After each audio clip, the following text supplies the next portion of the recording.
Hello అండి, అందరికీ నమస్కారం. కచ్చపి టాక్స్ ఛానల్కి స్వాగతం. నా పేరు దీప్తి. ఈరోజు నేను మీ అందరికీ మేలుకొలుపు అనే ఒక మంచి కథని వినిపించబోతున్నాను. ఈ మేలుకొలుపు అనే కథ యువ తెలుగు మాసపత్రికలో 1965 సంవత్సరం సెప్టెంబర్ నెలలో ప్రచురింపబడింది. ఈ కథను రాసిన వారు ఊర్వశి గారు. ఇక మనం లేట్ చేయకుండా మన కథని మొదలు పెట్టేద్దాం. రంగడంటే శారదమ్మకు అమితమైన భయం. కానీ రాజారావుకు రంగడంటే ఎందుకో నమ్మకం, అభిమానం కూడా. శారదమ్మ దృష్టిలో రంగడు ఒక దొంగ, ఒక భయంకరమైన వ్యక్తి. ఆమెకి ఈ అభిప్రాయం కలగటానికి కారణం రంగడి వేషధారణమే కాక, అతడు ఆ ఇంట ప్రవేశించిన రోజే రాజారావు అతని గురించి చెప్పిన ఉదంతం చాలా వరకు కారణం. రాజారావు తన నోటితోనే చెప్పాడు, రంగడు ఒక దొంగ అని. వాడు దొంగతనం చేయటం తాను కళ్ళారా చూశానని, వాణ్ణి దొంగగా ఊహించే కన్నా వాణ్ణి మంచివాడిగా చేయడానికి మనమెందుకు ప్రయత్నించకూడదు అని భార్యతో వాదించాడు రాజారావు. దాని పర్యవసానమే రంగడు ఆ ఇంట్లో ఉండడానికి ఆమె అంగీకరించడం. అది ఆమెకి పూర్తిగా ఇష్టం లేదు. కానీ భర్తతో ఘర్షణ పడటం ఇష్టం లేక ఊరుకుంది. అసలు ఆ ఇంటిలోకి రంగడెలా ప్రవేశించాడు అన్న ప్రశ్నకు సమాధానం చెప్పుకునేలోగా రాజారావుని గురించి కాస్త చెప్పుకోవాలి. రాజారావుది స్వతహాగా జాలిగుండె, కానీ భయస్థుడు మాత్రం కాదు. ఒక విషయాన్ని శోధించి తరచి చూడాలన్న తాపత్రయం అతనికి ఎప్పుడూ ఉంటుంది. దారి పక్కన అడుక్కునే బిచ్చగాళ్ళు అతనికొక సమస్య. వీళ్ళెందుకు బిచ్చగాళ్ళయ్యారు? వీళ్ళ జీవితాలను మార్చలేమా? ఏం చేస్తే మన దేశంలో బిచ్చగాళ్ళు, దొంగలు లేకుండా పోతారు అని ఆలోచించేవాడు. ఇదే విషయాన్ని నలుగురితో ఆలోచించ ప్రయత్నిస్తాడు. ఒకసారి అతని మిత్రుడొకడు అతను చెప్పిందంతా విని, నువ్వు చెప్పిందంతా ఒక వ్యాసంగా రాసి పలానా పత్రికకు పంపు, వారు రెమ్యూనరేషన్ పంపవచ్చు అని సలహా ఇచ్చి చక్కా పోయాడు. ఇంకొక మిత్రుడు రాజారావు చెప్పింది విని, మనం ఆలోచిస్తూ ఉంటే అన్ని సమస్యలే, అందుకని నేను ఆలోచించడం మానేశాను అన్నాడు సీరియస్గా. కానీ రాజారావు మాత్రం నిరుత్సాహపడలేదు. బిచ్చగాళ్ళు, దొంగలు వాళ్ళ జీవితాల్లో ఎలా మార్పు తేవడం అని ఆలోచిస్తూనే ఉండేవాడు. బజార్లో తటస్థపడే ప్రతి బిచ్చగాడిని చూస్తూనే ఉండేవాడు. ఒకరోజు ఏం జరిగిందంటే, అవి వేసవి రోజులు, వివిధ రకాలైన మామిడి పళ్ళ కాలం అన్నమాట. బజార్లో రైల్వే వారి గోడ కానుకుని తాత్కాలికంగా ఏర్పడ్డ దుకాణాల నిండా మామిడి పళ్ళే. ఒక దుకాణానికి ఇంకొక దుకాణానికి గల అడ్డుగోడలు మామిడి పళ్ళ బుట్టలే. మామిడి పళ్ళ బేరాల్లో చాలా హడావిడిగా ఉన్నారు వర్తకులు. కొనేవారితో అమ్మేవారితో బజారు చాలా సందడిగా ఉంది. దుకాణదారుడికి ఎవరు వస్తుంది ఎవరు పోతుంది చూసేపాటి తీరిక కూడా లేదు. అలాంటి సమయంలో ఆ సాయంకాలం నాడు ఒక దృఢకాయుడు, పెరిగిన గడ్డంతో, తైల సంస్కారం లేని తలతో, చిరిగిన చొక్కా పంచెలతో ఒక దుకాణం ముందు సాక్షాత్కరించి అడ్డుగోడగా ఉన్న మామిడి పళ్ళ బుట్టలో ఒక బుట్టలోంచి మామిడి పండును తీసి దానిని కాస్త నిదానంగా పరీక్షించి అటూ ఇటూ చూసి ఆ పండును కొరుక్కు తింటం రాజారావు కంటపడింది. రాజారావు అతగాడి చర్యలన్నీ గమనిస్తూనే ఉన్నాడు. రాజారావు తనను గమనించడం కూడా అతను చూశాడు. కానీ అతని ముఖంలో కంగారు కానీ, కళ్ళలో భయం కానీ రాజారావుకి గోచరం కాలేదు. రాజారావును నిర్లక్ష్యంగా చూసి తన పనిలో తాను మునిగిపోయాడు. దగ్గరే ఉన్న ఒక రాయి మీద కూర్చుని అతను తినడం మొదలుపెట్టాడు. రాజారావు అతని ప్రవర్తనకు ఆశ్చర్యపోయాడు. నెమ్మదిగా వాడి దగ్గరకెళ్ళాడు రాజారావు.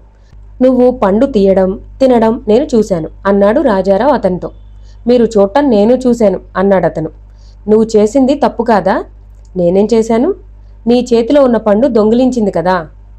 ఆకలేసింది, పండు కనపడింది, తీశాను, తింటున్నాను. తప్పా? తప్పు కాదా మరి? దొంగతనం చేయడం నేరం. అది ప్రభుత్వానికి తెలిస్తే తప్పక శిక్ష వేస్తారు, జైలులో పెడతారు కదూ.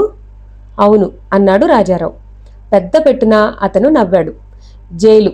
జైలు నాకు కొత్త చోటు కాదు. జైలుకి చాలాసార్లు వెళ్ళాను. జైలంటే నాకు భయం లేదు. ఇప్పుడు పోలీసులకు చెప్తారా? పదండి, నేను వస్తాను. కానీ మీకు తెలియదు, ప్రతి పోలీసుకు హడల్ ఈ రంగడంటే. నాకు చావంటే భయం లేదు, చంపడం అంటే సంకోచం లేదు అన్నాడు గర్వంగా గడ్డం దువ్వుకుంటూ.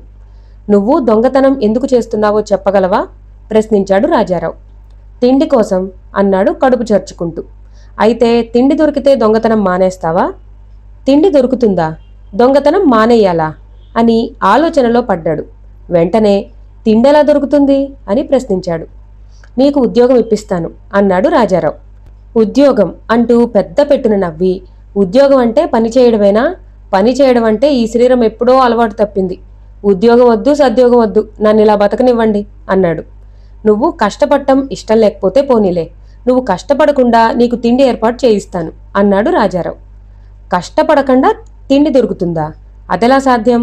ఇందులో మోసం లేదు కదా? లేదు, ఏ మోసం లేదు. నా ఇంట్లో నీకు తిండి ఏర్పాటు చేయిస్తాను. నువ్వు నడుం వంచక్కర్లేదు, కాలు కదపనక్కర్లేదు, పని చెయ్యక్కర్లేదు, తిండి దొరుకుతుంది. బావుంది, చాలా బావుంది. కానీ నేనేం చేయాలి? నువ్వు ఒక్క పని మాత్రం చేయాలి. ఏమిటి? దొంగతనం చేయకూడదు. నీ మీద దయ కాదు, నీ వృత్తి మీద అసహ్యం. దొంగతనం చేసే నీకు దొంగతనం వల్ల ఎన్ని కుటుంబాలు నాశనమవుతున్నాయో తెలియదు. మా పక్క ఇంట్లో దొంగలు పడి ఇల్లు కొల్లగొడితే ఆ ఇంటి యజమాని ఆ కుటుంబాన్ని పోషించలేక ఒక రాత్రి ఇల్లు విడిచి వెళ్ళిపోయాడు. ఆ కుటుంబం ఏమైందో తెలుసా? ఏమైంది అన్నాడు ఆతృతగా. పాపం, ఆ కుటుంబాన్ని ఆదుకునేవారెవ్వరూ లేకపోయారు. చివరికి ఆ కుటుంబం పుట్టకొకరు చెట్టుకొకరు అయ్యారు. ఆ దొంగ మాత్రం ఏం సుఖపడుంటాడు? ఎప్పుడో ఒకప్పుడు పోలీసులకు దొరికే ఉంటాడు, బాధలు పడే ఉంటాడు. నువ్వు కూడా నీ జీవితంలో అలాంటి పనులేవీ చేయలేదని నేను అనుకోను. అందుకేగా నిన్నీ వృత్తి మానేయమంటున్నది. నీకు కావాల్సింది తిండేగా, అదేదో నేను నీకిస్తాను. నువ్వు నా వెంటొస్తావా? నువ్వు త్వరగా తేల్చి చెప్పాలి, నాకింకా చాలా పనుంది అన్నాడు రాజారావు. ఉండండి, నన్ను కాస్త ఆలోచించుకొనియండి అంటూ ఆకాశానికేసి చూస్తూ ఆలోచనలో పడ్డాడు. కొద్దిసేపు రాజారావుని పరీక్షగా చూసి పదండి అన్నాడు. రాజారావు ఇంటికి కావలసిన కూరగాయలు, మామిడి పళ్ళు ఒక సంచిలో నింపుకుని రంగడిని తీసుకుని ఇంటి ముఖం పట్టాడు. రంగడు రాజారావుని అనుసరించాడు. రాజారావు బరువైన సంచిని అప్పుడప్పుడు బరువుకి చేతులు మార్చుకోవడం చూస్తూనే ఉన్నాడు రంగడు. బాబు, ఆ సంచి ఇలా ఇవ్వండి, నేను మోస్తాను అన్నాడు. రాజారావు నవ్వేసి పర్వాలేదు, ఇంటి దగ్గరకు వచ్చేశాంలే అన్నాడు. రాజారావుకేమీ సమాధానం ఇయ్యలేదు రంగడు. ఇద్దరూ మూగగా ఇల్లు చేరారు. శారద రంగణ్ణి పరీక్షగా చూసి ఎవడు వీడు అన్నట్టు కళ్ళతో అడిగింది రాజారావుని. ఒకప్పుడు ఇతను మా నాన్నగారి దగ్గర పనిచేసేవాడు. ఇవాళ సాయంత్రం బజార్లో కనపడ్డాడు, తీసుకొచ్చాను. ఒకప్పుడు ఇతను మా నాన్నగారి దగ్గర పనిచేసేవాడు. ఇవాళ సాయంత్రం బజార్లో కనపడ్డాడు, తీసుకొచ్చాను. ఇతను మన ఇంట్లోనే ఉంటాడు. ముందు మా ఇద్దరికి భోజనం తయారు చేయి, వీధి వెన్నెల్లో కూర్చుంటాము అని అబద్ధమాడేశాడు. రంగడి ముందు అతని గురించి నిజం చెప్పడం రాజారావుకి ఇష్టం లేదు. రంగడితో వెన్నెల్లో ఉన్న కుర్చీలో కూలపడ్డాడు. రంగడు రాజారావుకి కొద్ది దూరంలో అరుగు మీద చతికలపడ్డాడు. రాజారావు ప్రసంగం మొదలుపెట్టాడు. భారతదేశపు ఔన్నత్యము, భారతదేశంలో ఎలాంటి మహానుభావులు ఉండింది, వారు సాధించిన ప్రయోజనాలను, బుద్ధుడు, యేసుక్రీస్తు, గాంధీ మొదలైన వారిని మనము ఎందుకు ఆదర్శంగా తీసుకోవాలో, భారతదేశపు తత్వం ఏమిటో, చిన్నప్పుడు బంగారం దొంగిలించిన గాంధీలో ఎలాంటి మార్పు వచ్చిందో, 19వ ఏటి నుండి 14 సంవత్సరాలు జైలు శిక్షలో మగ్గిపోయిన జీన్ వాల్జీన్ జీవితంలో ఫాదర్ ఎలాంటి మార్పు తెచ్చాడో, మనం దొంగతనాన్ని ఎందుకు దరిచేరనీయకూడదో, ఆ వృత్తి ఎందుకు ద్వేషించదగ్గదో, మనిషికి జంతువుకి గల తేడా ఏమిటో, మనిషిగా బతకడం అంటే ఏమిటో, మనిషికి పరువు ప్రతిష్టలు ఎందుకో, ప్రతి మనిషి తను జీవితంలో ఉద్దేశించవలసిందేమిటో, దానిని సాధించడానికి మానవుడు ఏం చేయాలో, ఏం చేస్తే మానవ జీవితం సార్థకమవుతుందో ఒక్క బిగిన ఏకరువు పెట్టాడు. రాజారావు అందులో తన ఉద్దేశాలను, ఆదర్శాలను వెల్లడి చేశాడు. రంగడు అంతా మూగగా విన్నాడు. అందులో అన్ని విషయాలు రంగడికి అర్థం కాకపోయినా కొన్ని మాత్రం అర్థమయ్యాయి. ఇంతలో శారద రాజారావుని భోజనానికి పిలవడంతో లేచిపోయాడు. నువ్వు నా పక్కనే కూర్చుని భోజనం చేయాలి ఈ రాత్రి. నువ్వు నా అతిథివి అన్నాడు రాజారావు. వద్దు బాబు, నాకు ఏ ఆకులోనో ఇంత పడేయండి, ఏ మూలో కూర్చుని తింటాను అన్నాడు రంగడు. రాజారావు ఎంత బలవంతం చేసినా వినలేదు. శారద రంగడికి వసారాలో, రాజారావుకి 2 గజాల దూరంలో భోజనం వడ్డించింది. రంగడు సంకోచంతో భోజనం చేశాడు. రాత్రి పడుకోవడానికి ఒక బొంత, కాస్త మంచి దుప్పటి ఏర్పాటు చేశాడు రాజారావు. రంగడు వీధిలోనే మేను చేరవేశాడు. రాత్రి రాజారావు శారదకు రంగడి గురించి కాస్త వివరంగా చెప్పాడు. దొంగ అందామె కంగారుగా. గట్టిగా అరవకు అన్నాడు నెమ్మదిగా ఆమె నోరు మూస్తూ. వాడు దొంగే కాని వాణ్ణి మంచి దారిలోకి తేవడమే నా ప్రయత్నం. నువ్వు వాడి గురించి భయపడనవసరం లేదు. ఒక వారం రోజులు వాణ్ణి చాలా మంచిగా చూశావంటే వాడి జీవితం పూర్తిగా మారిపోతుంది. వాడు ఒక మనిషి అవుతాడు.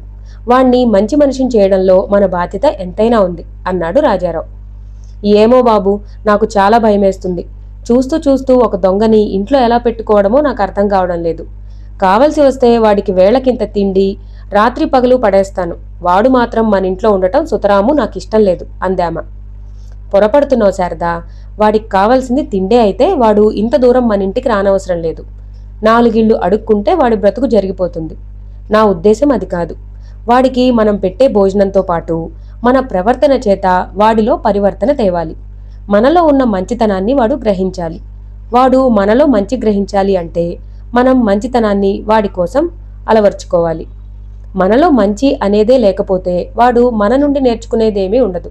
తెలుసో తెలియకో ఎప్పుడో ఒకప్పుడు ఎందుకో అందుకు దొంగతనం చేశాడు. అందుకు సంఘం వాడి మీద దొంగ అని ఒక చెరగని ముద్ర వేస్తుంది. జైల్లో నుండి వచ్చేసిన తర్వాత వాడు మంచిగా ప్రవర్తించినా లోకం వాడిని దొంగగా వేలెత్తి చూపుతుంది. ఇక వాడిలో మార్పు ఎలా వస్తుంది? వాడు సంఘం నుండి వెలివేయబడ్డట్టు వాడు అనుకోకూడదు. మనం వాడి ఎడల ఆ విధంగా ప్రవర్తించకూడదు అని కొద్దిసేపు ఆగి మళ్ళీ అన్నాడు. అయినా నాదే పొరపాటు శారదా. నువ్వు చాలా ధైర్యవంతురాలివని, నా ఉద్దేశాలను అర్థం చేసుకుంటావు అనుకున్నానే కాని ఇంత త్వరగా భయానికి లొంగిపోతావు అనుకోలేదు అన్నాడు రాజారావు. చివరికి నింద నా మీదే వేస్తున్నారు కదూ. పోనిండి, మీ మాట ప్రకారమే కానియండి. మీ మీద గౌరవం చేత మీ మాట నిలబెట్టడం కోసం మిమ్మల్ని బాధ పెట్టకుండా ఉండాలని మీ మాటకు ఒడిగడుతున్నాను. కానీ మీకు కానీ వాసుకి కానీ వాడి వలన ఎలాంటి ప్రమాదం సంభవించినా వాణ్ణి నేను బతకనేను అందామె. శభాష్, నీ పట్టుదల నాకు తెలుసు శారదా అంటూ వెన్నెల ఒడిలోకి ఒరిగిపోయాడు రాజారావు. ఆ విధంగా రంగడు ఆ ఇంట్లో ప్రవేశించాడు. రంగడి ప్రవర్తన కనిపెట్టడం కోసం 2 రోజులు ఆఫీస్కు సెలవు పెట్టాడు రాజారావు. తోట పని చేయడంతో కబుర్లాడటంతో 2 రోజులు ఇట్టే గడిచిపోయాయి. ఆ 2 రోజులు శారదా గాని రాజారావు గాని రంగడికి ఒక్క పని కూడా పురమాయించలేదు.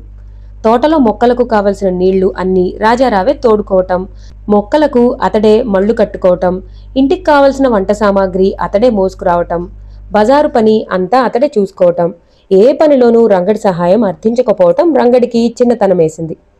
బట్టలు ఉతుక్కోవటం, బాబుకు నీళ్లు పోయటం, ఇల్లు తుడుచుకోవటం, వంటకు కావలసిన నీళ్లన్నీ ఆమె తోడుకోవటం, ఏ చిన్న విషయంలో కూడా రంగడి సహాయం అర్థించకపోవటం తల కొట్టేసినట్టయింది రంగడికి. 3వ రోజు ఉదయం పూల మొక్కలకు నీళ్లు పోస్తున్న రాజారావుని అడిగాడు రంగడు. రాజారావు విననట్టుగా రాత్రి బాగా నిద్రపట్టిందా అని ప్రతిరోజులాగే పరామర్శించాడు.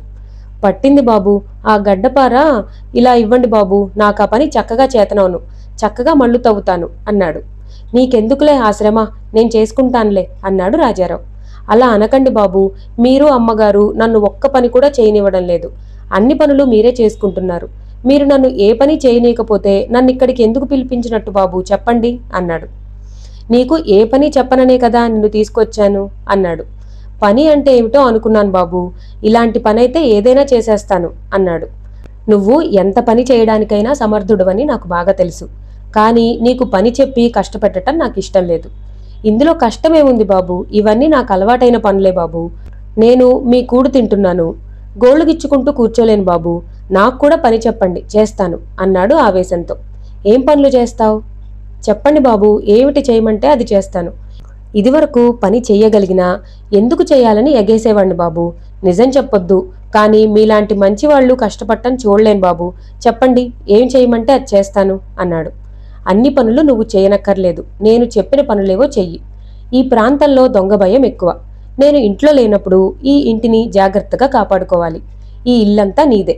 నువ్వు ధైర్యవంతుడువని నీకీ పని అప్పగిస్తున్నాను అన్నాడు రాజారావు. దొంగలా బాబు, నేనే ఇంట్లో ఉండగా ఈ ఇంటి వైపు రావడానికి ఎవడికి బాబు గుండెలు? మీకు ఆ భయం అక్కర్లేదు.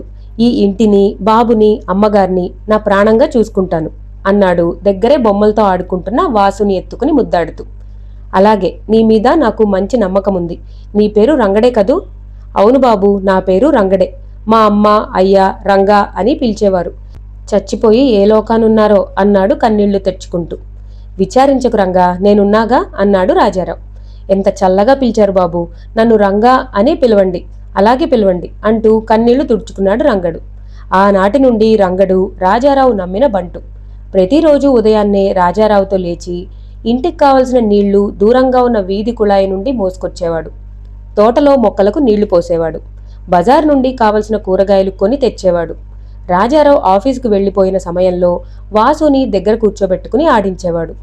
సాయంకాలం ఇంటికి కావలసిన నీళ్లు పట్టేసి వాసుకి నీళ్లు పోసి ముస్తాబు చేసేవాడు. రాజారావు ఆఫీస్ నుండి రాకముందే వాసుని భుజాన వేసుకుని రాజారావు వెంట బజారుకి బయలుదేరేవాడు. రాజారావు దగ్గర నుండి ప్రాపంచక విషయాలు చాలా తెలుసుకున్నాడు రంగడు. రాత్రి భోజనం చేసి వాసుతో కబుర్లాడుతూ వాసు నిద్రపోగానే నిద్రకు ఉపక్రమించేవాడు రంగడు. వాసుకి రంగడి దగ్గర బాగా చేరికైంది. రాత్రిళ్ళు కూడా రంగడిని విడిచిపెట్టేవాడు కాదు. రాత్రిళ్ళు రంగడి దగ్గర నిద్రపోయేవాడు. కానీ శారదమ్మకు ఇదేమీ ఇష్టం ఉండేది కాదు. రంగడు రాజారావుకి సన్నిహితుడైన శారదమ్మకు మాత్రం రంగడు అంతంత దూరంలోనే ఉండిపోవలసి వచ్చింది. ఆమెకి రంగడంటే సదభిప్రాయం లేదు. ఇంట్లో ఏ వస్తువు కనపడకపోయినా రంగడే తీసి ఉంటాడని ఆరోపించేది ఆమె. కాయగూరల కోసం బజారుకి రంగడిని పంపడం ఆమెకి ఏమాత్రం ఇష్టముండేది కాదు. ఇచ్చిన డబ్బులో ఏ పావలానో సంగ్రహిస్తాడని ఆమె వాదన. రంగడి చేరికతో వాసు పాడైపోతున్నాడని ఆమె బాధ. రంగడు తాగిపారేసిన చుట్టపీకలు వాసు నోట్లో పెట్టుకుంటున్నాడని, వాడి యాసమాటలే వాసుకి అలవడుతున్నాయని ఆమె ఆరోపణలు. రంగడి చూపులెప్పుడూ వాసు మెడలోని పులిగోరు పతకం మీద, చేతుకున్న నీలం రాయి ఉంగరం మీదేనని ఆమె వాదన. ఒకరోజు రాత్రి రాజారావు శారదకు సమాధానం చెప్పవలసి వచ్చింది. శారద, వాడు చుట్ట తాగొచ్చు, వాడి మాటలు స్వచ్ఛంగా లేకపోను వచ్చు, వాడు ఒకప్పుడు దొంగ కావచ్చు, అంత మాత్రం చేత వాణ్ణి ద్వేషించడం తగదు. వాడు మనల్ని పూర్తిగా నమ్మాడు, నేను వాణ్ణి నమ్మాను. నమ్మిన వాడెవడు చెడిపోడు. ఈ క్షణం వాణ్ణి ఇంట్లోంచి పొమ్మన్నా వాడు పోలేడు. ఈ 3 నెలల్లో వాడి ప్రపంచ జ్ఞానం ఎంత పెరిగిందో తెలుసా?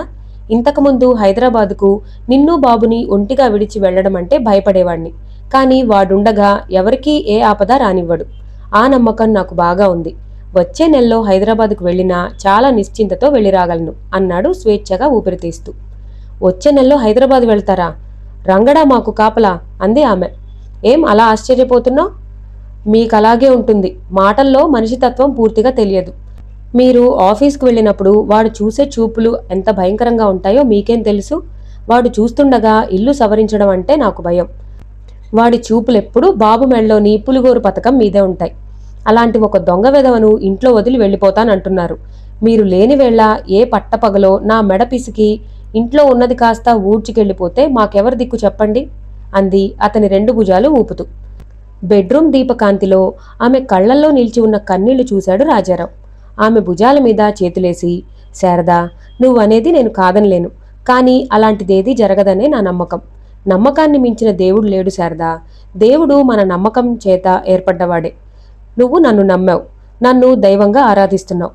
అలాంటి నిన్ను ప్రేమతో లాలించవలసిన ఈ చేతులతో ఈ క్షణంలో నీ మెడను పిసికిపారేస్తానా? నన్ను అంత నమ్మిన నీకు ద్రోహం చేయగలనా?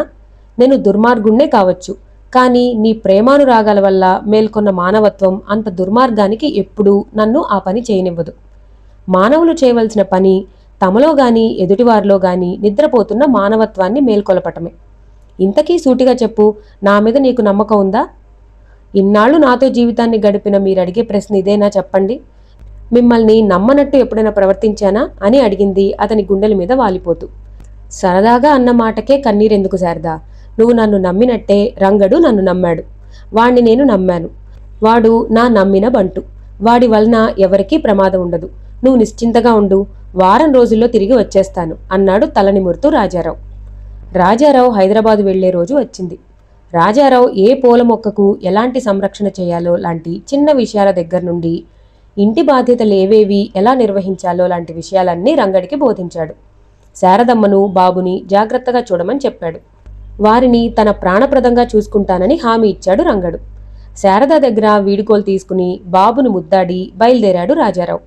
స్టేషన్కి దిగబట్టి అతన్ని ట్రైన్ ఎక్కించి, త్వరగా రండి బాబు, మీరు లేకపోతే బెంగెట్టుకుంటాడు అని హెచ్చరించాడు రంగడు. బండి కదిలేంత వరకు ఉండి గృహోన్ముఖుడు అయ్యాడు భారంగా రంగడు. 3 రోజులు మూగగా గడిచాయి. ఆ 3 రోజులు రంగడికి ఆమె ఏ పని పురమాయించలేదు. బాబుని రంగడితో చేరనివ్వలేదు.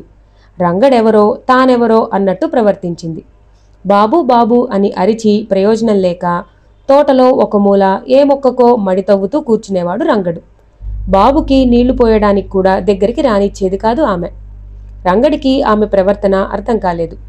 బాబు తన కోసం ఏడ్చి మొత్తుకున్నా శారదమ్మ రంగడి దగ్గరికి బాబును పంపించేది కాదు. రంగడిలో ఎవరికీ చెప్పుకోలేని బాధ గుండెలో ముద్ద కట్టుకుపోయింది. ఎప్పుడూ ఎవరికోసం పొందని ఆవేదన అతనిలో నిండిపోయింది. ఆ 3 రోజులు శారదమ్మలో భయాలు సుళ్ళు తిరుగుతూనే ఉన్నాయి. ఏమీ జరగకపోయినా ఏదో ప్రళయం జరుగుతున్నట్టే ఆమె బాధపడేది. ఆమె మనసు వివిధ రకాలైన కథలు అల్లసాగింది. అనుమానం సాలెపురుగు లాంటిది. ఎంతటి మానవుడైనా ఆ సాలెగూడులో చిక్కుకుంటే ఈగకు పట్టిన గతే పడుతుంది. ఆ సాలెగూడు నుండి విముక్తి పొందాలంటే ఆ సాలెగూడును అల్లే సాలెపురుగునే నాశనం చేయాలి. శారద మాత్రం అనుమానపు బంధాలలోంచి విముక్తి పొందలేకపోయింది. ఆ రోజు ఉదయం బాబుకు నీళ్లు పోయిపోయి అతని కాళ్ళు వెచ్చగా ఉండడం గమనించి బాబు ఒళ్ళు వెచ్చగా ఉందని గొణుక్కుందామె. రంగడామె మాటలు విని బాబుకు నీళ్లు పోయకండమ్మా అని వాదించాడు. నిజానికి రంగడు వాదించకపోతే ఆమె నీళ్లు పోసేదే కాదు. కాని రంగడు వద్దన్నాడు కనుక ఆ పని చేసే తీరాలని నిర్ణయించుకుని ఒంటిలో ఉడుకు అని సమర్థించి నీళ్లు పోసేసింది. తల్లి నీళ్లు పోయగానే జోగుతూ తల్లి దృష్టి నుంచి తప్పించుకుని రంగణ్ణి చేరాడు వాసు. 10 గంటల వేళకు వాసు ఒళ్ళు కాగిపోతుండటం గమనించి శారదమ్మకు చెప్పాడు. ఆమె కంగారు పడిపోయింది. జ్వరం తగిలిందని నిర్ధారణ చేసింది. రంగడు బాబు పక్క మఠం వేశాడు. జ్వరం తగ్గటానికి ఏం చేయాలి, ఏ మందులు వేయాలి అని పదే పదే ప్రశ్నించాడు రంగడు. విసుక్కుంటూ తనకు తోచిన సమాధానాలు ఇచ్చిందామె. జ్వరం తగ్గడం కనిపించలేదు సరికదా, క్షణక్షణానికి ఎక్కువ అవుతూనే ఉంది. శారదమ్మ రంగణ్ణి డాక్టర్ దగ్గరికి పంపించింది. డాక్టర్ అక్కడికి 2 మైళ్ల దూరంలో ఉన్న పల్లెటూరు వెళ్లడం చేత శారదమ్మ తనకు తోచిన మందులు వాడింది. కాని జ్వరం తగ్గే సూచనలేవీ కనిపించలేదు. కనిపించిన వారినెల్లా మందు అడగడంతో మాటిమాటికి జ్వరం తగ్గిందేమో చూడటంతో రంగడికి పొద్దుపోయింది. సాయంత్రాల్లోంచి రాత్రిళ్లలోకి ప్రయాణించింది దినకన్య నిశిలో ఉండే అమావాస్య చుక్కలతో ఆడుకోవటానికి. జూన్ నెల ప్రవేశించినప్పటికీ కొండల చేత పరివృత్తమైన ఆ ఊరిని ఎండ తీవ్రత విడిచిపెట్టలేదు. వేడిగాలి ఇంకా వీస్తూనే ఉంది. ఏ అర్ధరాత్రికో గాని వాతావరణం చల్లబడదు. చంద్రుడు లేని కారణంగా ఇంకా అమితమైన ఉడుకుగా ఉంది ఆ వేళ. డాక్టర్ ఊరు నుండి వచ్చాడేమో కనుక్కోవడానికి పరిగెత్తాడు రంగడు. డాక్టర్ గారు ఆ రాత్రికి రారని కాంపౌండర్ చెప్పాడు. అదే వార్త భారంగా చెప్పాడు రంగడు శారదమ్మకు. ఆ రోజు రాత్రి శారదమ్మకు కానీ రంగడికి కానీ భోజనాలు లేవు. బాబు జ్వరం తగ్గే సూచనలేవీ కనిపించలేదు ఆమెకు. ఎవరి సహాయమైనా అడుగుదామంటే ఆ చుట్టుపక్కల ఆమెకు తెలిసిన వారెవరూ లేరు. ఉన్నా ఎవరూ పట్టించుకోరు. ఏం చేయాలో ఆమెకు తోచలేదు. గడియారం 9 కొట్టింది. బాబు పలవరిస్తున్నాడు. ఆ పలవరింపుల్లో రంగడి పేరే ధ్వనిస్తోంది. తనకి తాను కల్పించుకుని మాట్లాడని శారదమ్మ ఆ రోజు బాబు నుదుటన తడిగుడ్డ వేస్తున్న రంగణ్ణి పిలిచి దీనంగా అడిగింది. రంగా, ఏమి చేయాలిప్పుడు? ఆయన ఊళ్ళో లేరు. బాబుకి అకస్మాత్తుగా వచ్చిన ఈ జ్వరానికి డాక్టర్ లేకపోవడంతో, తెలిసిన వాళ్ళెవరూ లేకపోవడంతో బాబు ఏమైపోతాడో అని భయమేస్తోంది. ఆ మధ్య ఎక్కడో విషజ్వరానికి 24 గంటల్లో ఒక ఆడపిల్ల చచ్చిపోయిందిట. బాబు ఏమైపోతాడో రంగన్న అని విలపించింది ఆమె. అమ్మా, నన్నేం చేయమంటారో చెప్పండి. మీరేం చేయమంటే అది చేస్తాను. బాబుని బతికించడానికి నా ప్రాణాలైనా ఇస్తానమ్మా అన్నాడు దీనంగా రంగడు. ఏం చేయాలో తెలిస్తే నాకింత బాధెందుకు బాబు? డాక్టర్ వచ్చినా బావుండేది. కానీ ఆ డాక్టరు 2 మైళ్ల దూరంలో కూర్చున్నాడు. నాకేం తోచడం లేదు రంగా, బాబు ఏమైపోతాడో అని ఏడ్చిందామె. రంగడు ఆలోచనలో పడ్డాడు. అమ్మా, ఒక పని చేస్తే అన్నాడు చటుక్కున. ఏమిటది అందామె. బాబునే డాక్టర్ దగ్గరికి తీసుకుని పోతానమ్మా. డాక్టర్కు చూపించి మందు ఇప్పించి వీలైతే సూది మందు వేయించి మరీ వస్తానమ్మా. చెప్పండి, ఇప్పుడు ఇంతకన్నా ఏం చేయగలం అన్నాడు. బాబుని రంగడికి అప్పగించడమా? ఆ కసాయివాడి చేతిలో పెట్టటమా? తాను ప్రాణప్రదంగా చూసుకునే బాబుని పులిగోరు పథకం కోసం చంపేస్తే తానేం చేయగలదు? ఈ విధంగా ఆలోచన తరంగాలు ఆమె మెదడులో దాడి చేశాయి. ముందుగా ఆమెకు ఆలోచన వచ్చినా పులిగోరు పథకం కోసం బాబుని ఏం చేస్తాడో అన్న సంశయం ఆమెని వీడలేదు. పోనీ పులిగోరు పథకం తీసేసి పంపిద్దామా అంటే రంగడు తనని అనుమానిస్తాడేమో అన్న భయం ఇంకొక వైపున పీడించసాగింది. ఆ ఆలోచనలతో ఆమె ఏదీ నిర్ణయించుకోలేకపోయింది. అమ్మగారు, ఏంటి ఆలోచిస్తున్నారమ్మా? మీరు అనండి, ఒక్క నిమిషంలో డాక్టర్ దగ్గరికి పరిగెత్తి బాబును తెస్తానమ్మా అన్నాడు. కొద్దిసేపు ఆలోచించి సరే నీ ఇష్టం రంగన్న అందామె. తలపాగా సవరించుకున్నాడు రంగడు. బాబుకి ఒంటిమీద బాగా దుప్పటి కప్పి ఒక చేతిలో హరికెన్ లాంతర్ తీసుకుని ఇంకొక చేతిలో బాబుని గుండెపై నుంచుకుని అమ్మగారు వెళ్ళొస్తాను, శుభంగా రమ్మని దీవించండమ్మా అన్నాడు రంగడు. శారద కళ్లల్లో నీళ్లు నిల్చాయి. రంగణ్ణి సమీపించి, రంగన్న, బాబుని నీ చేతిలో పెడుతున్నాను. వాణ్ణి మరలా నా చేతికి అప్పగించే బాధ్యత నీదే. వాడి ప్రాణాన్ని ఎలా కాపాడుకుంటావో అందామె తన భయాన్ని వ్యక్తపరుస్తూ. భయం లేదమ్మగారు, బాబుకి నా ప్రాణమడ్డు అని చెప్పి చీకట్లో దారి వెతుక్కుంటూ బయలుదేరాడు. ఊరికి దూరంగా విసిరివేయబడిన ప్రైవేట్ క్వార్టర్స్ అవి. ఊరితో ఏమీ సంబంధం ఉన్నట్టు తోచదు. ఆ ఇళ్లల్లో కూడా ఒక ఇంటికి ఇంకొక ఇంటికి సంబంధం ఉన్నట్టు కూడా ఎవరూ భావించరు. ఎవరి బాధ వారిది, ఎవరి స్వార్థం వారిది. ఆ చుట్టుపక్కల ఉన్న పూరిళ్లలో కాపుసారా కాస్తుండటం, అలగా జనం అక్కడ తాగి తందనాలాడటం, బూతులు తిట్టుకోవటం పరిపాటే అయిపోయింది. ఆ ప్రాంతానికి 4 ఫర్లాంగుల దూరంలో ఉన్న కార్ఖానా నుండి దొంగలు తాము దోచిన వస్తువులు తెచ్చి ఆ ఇళ్లకు కాస్త అవతలగా ఉన్న మైదానంలో పంచుకోవడం, ఆ మైదానంకు ఆవలి వైపున ఉన్న మామిడి తోటలో వాళ్లు తలదాచుకోవటం రంగన్నకు తెలిసిన విషయాలే. ఒకప్పుడు అతను కూడా ఆ విధంగా వ్యవహరించినవాడే. అతనికి తెలుసు తాను వెళ్లే ప్రాంతంలో ఎలాంటి ప్రమాదాన్నైనా ఎదుర్కోవలసి వస్తుందని. కానీ ధైర్యంగా ముందుకు సాగాడు. దారి అంతా రాళ్లతోనూ ముళ్లతోనూ ఆవరింపబడింది. ఎక్కడ ఏ మూల ఏముందో, ఏ మూల నుండి ఎవరు వచ్చి పడతారో తెలియదు. కానీ హరికేన్ లాంతర్ వెలుగులో ధైర్యంగా గబగబా అడుగులు వేసుకుంటూ ముందుకు నడిచాడు రంగడు. ఆ పక్కదారి వెంట 2 ఫర్లాంగులు నడిచాడంటే రోడ్డు ఎక్కిపోగలడు. రోడ్డు ఎక్కాడంటే పల్లెటూరు చేరాడన్న మాటే. కానీ ఆ మాత్రపు దూరం వెళ్లడం ఎలా? అసాధ్యమా? అసాధ్యమన్నది మానవుని శక్తి సామర్థ్యాలకు సంబంధించిన విషయం. రంగడికి తన శక్తి సంపద మీద సంపూర్ణ విశ్వాసం ఉంది. ఆ నమ్మకంతోనే ముందుకి అడుగులు వేస్తున్నాడు. 10 అడుగులు వేశాడు. దూరంగా చీకట్లో 4 ఆకారాలు కదిలాయి. రంగడి గుండె దడదళ్లాడింది. అయినా గుండె చిక్కపట్టుకుని ఇంకొక 2 అడుగులు వేశాడు. ఆ ఆకారాలు 4 అడుగులు దగ్గరయ్యాయి. చీకట్లోనే పరీక్షగా చూశాడు ఆ ఆకారాల వైపు. ముందుకు అడుగు వేయబోయాడు. 4 ఆకారాలు దగ్గరై చుట్టుముట్టాయి. రంగడు ఆగి అన్నాడు, నేను డాక్టర్ దగ్గరికి పనుండి వెళుతున్నాను, దయచేసి తప్పుకోండి. నువ్వు డాక్టర్ దగ్గరికే వెళ్ళు, దయ్యం దగ్గరికే వెళ్ళు. మాకు కావాల్సింది డబ్బు. నీ చేతిలోదేమిటి? నీ దగ్గరున్నది పారేసి నీ ఇష్టం వచ్చిన చోటికి వెళ్ళు అన్నాడొకడు. వాడిచ్చేదేమిటి, మనమే చూద్దాం అన్నాడొకడు సాహసంతో. ఆగండి, నా ఒంటి మీద చెయ్యి వేశారంటే మిమ్మల్ని బతకనివ్వను, దారివ్వండి అని గర్జించాడు రంగడు. ఏయ్ అని కర్ర ఎత్తాడొకడు. ఆగు అంటూ లాంతర్ నేలమీద పడేసి ఒక్క ఊపులో కర్ర చేజిక్కించుకున్నాడు రంగడు. తన కర్రసాము విద్య 4 మీద ప్రదర్శించాడు. 3 కర్రలు ఒక కర్రతో తలపడ్డాయి. రంగడు విజృంభించాడు. తన ఒంటి మీద గాని బాబు ఒంటి మీద కాని ఒక్క దెబ్బ పడకుండా కాపాడుకుంటూ 4కి సమాధానం చెప్పాడు రంగడు. కలియపడ్డ వారిలో 2 చిత్తుగా కొట్టి 3వ వాడి మీద దాడి చేశాడు. వాడు మిగతా 2 అనుసరించాడు.